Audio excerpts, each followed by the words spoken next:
A person becomes a purpose.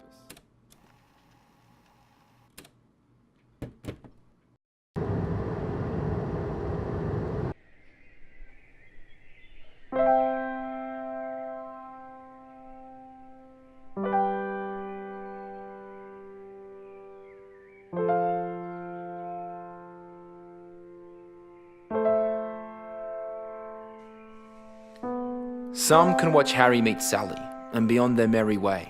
But ideals of romantic love, like any drug, won't affect all the same. Those that can't walk away find themselves thinking in three-act structures, constructing complex systems of symbols that reason effortlessly punctures. The hit that pushed me over the edge was Ed, a TV lawyer who, get this, put his practice inside a bowling alley.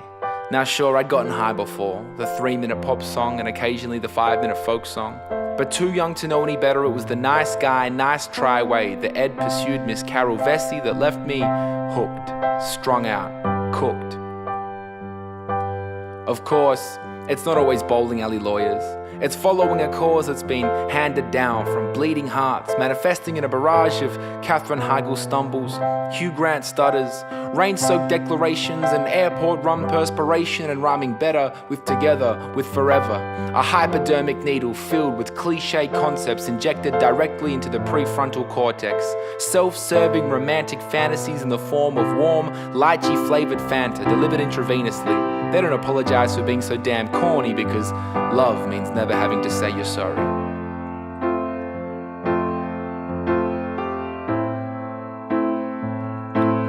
They turn molehills to mountains to mental monoliths. They stand atop and declare all those monoliths to Molochs, Molochs, Molochs of despair. They gaze off park benches. They hold hi-fis above their heads. They orate breathless spoken word pieces. Hell, you can catch me and my homie Bogey pinpoint the irony of all the gin joints she decides to be in hours. For hours we watch the tonic melt our ice cubes, contemplating the next right move as if one existed. Upon meeting resistance, we don't see it as a time and place and person type thing. No, it's a symptom of a cruel universe, that old familiar sting, the divine pain, the pulsing veins, the blood is kerosene and flame. This is the romantic hero's journey, his 3-act story, his 3-minute pop song, his 5-minute folk song, and in truly dire cases, his 12-track long annotated playlist containing verses traversing our protagonist's purpose.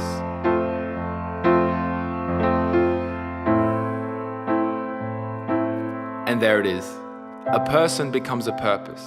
Absence makes the heart grow fonder, and eventually the heart grows fond of absence. Objects of affection become objects for affection, and he found himself at the intersection of self-righteousness and introspection.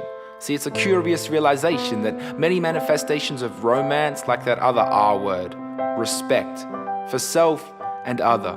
So reality became rehab, and he identified as a recovering romantic, and with it came relief from the raging reds, the sinking blues, the gnawing greens, and the various other hues. In a way, greys became a refuge.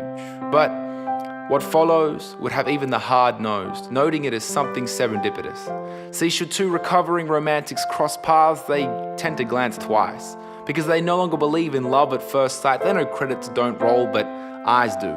And the truly important moments are rarely scored by swelling piano, though we might have a playlist ready on the go.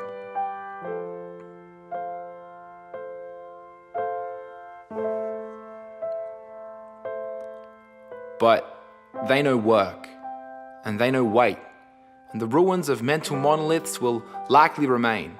And knowing they are dealing with architects and engineers of monoliths and Molochs, they assess the weight of expectation, the weight of significance, and the weight of donation, of self, and they are well aware it is a time and place and person type thing. And if it's place, well, they consider repositioning.